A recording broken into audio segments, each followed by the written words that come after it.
ఇక ఒకే దెబ్బకు రెండు పిట్టలు. అందులో భాగంగానే విద్యుత్ అక్రమాల కేసు ఏసీబీకి. బీజేపీ బీఆర్ఎస్ను ఇరుకున పెట్టేలా కాంగ్రెస్ ప్లాన్ చేస్తున్నదంట. ఒకే దెబ్బకు రెండు పిట్టలంట.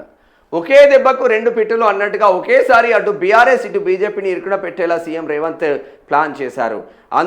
అందులో భాగంగానే బీఆర్ఎస్ హయాంలో విద్యుత్ ఒప్పందాలు, ప్లాంట్ల నిర్మాణంలో జరిగిన అక్రమాలపై విచారణ చేయాలంటూ కేంద్ర ప్రభుత్వ పరిధిలోని సిబిఐకి బాధ్యతలు అప్పగించారని రాజకీయ వర్గాల్లో చర్చ జరుగుతున్నది. ఇప్పటికే కాళేశ్వరం ప్రాజెక్టు నిర్మాణంలో జరిగిన అక్రమాలపై విచారణ చేయాలంటూ 6 నెలల క్రితం ఆ సిబిఐకి సర్కారు లేఖ రాసింది. కానీ ఇంతవరకు దర్యాప్తు సంస్థకు చెందిన అధికారుల్లో ఎలాంటి కదలిక లేదు. తాజాగా విద్యుత్ అక్రమాల కేసుపై సిబిఐ ఏ విధంగా స్పందిస్తుందోనని విషయం ఆసక్తిగా మారింది. ప్రభుత్వంపై విమర్శలు రాకుండా బీఆర్ఎస్ హయాంలో ఛత్తీస్గఢ్లో జరిగిన విద్యుత్ ఒప్పందాలు, యాదాద్రి భద్రాద్రి పవర్ ప్లాంట్ నిర్మాణంలో పెద్ద ఎత్తున అక్రమాలు జరిగాయంటే నాడు ప్రతిపక్షంలో ఉన్న కాంగ్రెస్ తీవ్ర ఆరోపణలు చేసింది. రాష్ట్రంలో హస్తం పార్టీ అధికారంలోకి వచ్చాక విద్యుత్ అంశాలపై విచారణ జరపాలంటూ జస్టిస్ లోకూర్ కమిషన్ను కాంగ్రెస్ ప్రభుత్వం నియమించింది. పలు కోణాల్లో ఎంక్వైరీ చేసిన కమిషన్ నివేదికను సర్కార్కు అందజేసింది. ఒకవేళ ఆ నివేదిక ఆధారంగా దర్యాప్తు చేయాలంటూ రాష్ట్ర ప్రభుత్వం పరిధిలో దర్యాప్తు సంస్థలకు బాధ్యతలు అప్పగిస్తే ఇదంతా రాజకీయ కుట్ర అని బీఆర్ఎస్ విమర్శలు చేసే అవకాశం ఉంటుంది. అందుకే విచారణ బాధ్యతలు సిబిఐకి అప్పగించాలని సీఎం నిర్ణయం తీసుకున్నట్లు చర్చ జరుగుతుంది. ఇరకాటంలో బీఆర్ఎస్ బీజేపీ కాంగ్రెస్ ప్రభుత్వం విచారణ బాధ్యతలను సిబిఐకి అప్పగించడంతో అటు బీఆర్ఎస్ ఇటు బీజేపీ ఎరకాటంలో పడ్డారనే చర్చ జరుగుతున్నది. సిబిఐ రంగంలోకి దిగితే గులాబీ నేతలు విచారణ ఎదుర్కోవాల్సి ఉంటుంది. లేదంటే బీజేపీ నేతలు బీఆర్ఎస్ పార్టీని నాయకులను రక్షించేందుకు ప్రయత్నిస్తున్నారని, అందుకే సిబిఐ విచారణ చేపట్టడం లేదని అటాక్ చేసేందుకు కాంగ్రెస్ నేతలు సిద్ధంగా ఉన్నారు.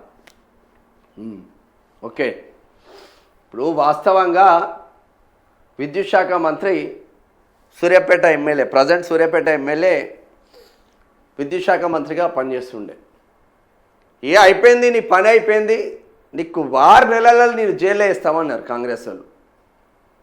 ఛత్తీస్గఢ్ నుంచి మీరు ఎట్లా కొంటారు? అప్పుడున్న కాంగ్రెస్ ఉండే ఛత్తీస్గఢ్లో భూపేష్ బఘేల్ సీఎం. ఎట్లా కొంటారు? మొత్తం అక్రమాలే జరిగింది. ఇక్కడ తక్కువ ప్రైస్ ఉన్నా కూడా మీరు ఛత్తీస్గఢ్ నుంచి ఎట్లా క్వాలిటీ కొంటారు అని చేసిండ్లు, ఎంక్వైరీలు వేసిండ్లు, దానికి ఒక కమిషన్ వేసిండ్లు, మన్నేసిండ్లు, మశానం వేసిండ్లు. ఇక మనమే ఇప్పుడు చర్యలు తీసుకుంటే రాజకీయంగా ఒత్తిడి చేస్తున్నామని బీఆర్ఎస్ అనుకుంటుంది. కాబట్టి సిబిఐ ఎంక్వైరీకి చేస్తే సిబిఐ ఎంక్వైరీ చేసి వాళ్ళని బొక్కలేస్తుంది.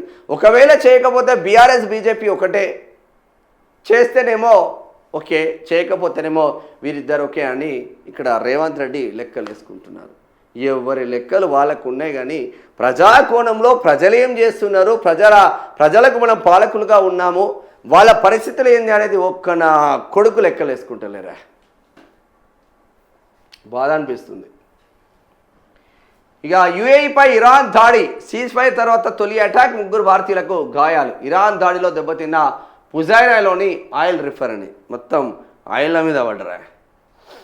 దాడుల అద్దు దౌత్యంతో పరిష్కరించుకోండి అంటున్నారు మోడీ. ఇక 34 నుంచి 38కి సుప్రీంకోర్టు న్యాయమూర్తుల సంఖ్య పెంపునకు కేంద్ర కేబినెట్ ఆమోదం. పెండింగ్ కేసుల భారాన్ని తగ్గించే ప్రయత్నం చేస్తూ ఉన్నారు. రేపటి నుంచి హైకోర్టుకు వేసవి సెలవులు ఉండబోతున్నాయి అంట రేపటి నుంచి. ఇక నేడు సిబిఐని కలవనున్న మంత్రులు. ఏఐపై అధ్యయన కమిటీ సూచనలు ఇవ్వండి. ఆర్బీఐ మాజీ గవర్నర్ రఘురామరాజన్ను కోరిన సీఎం రేవంత్.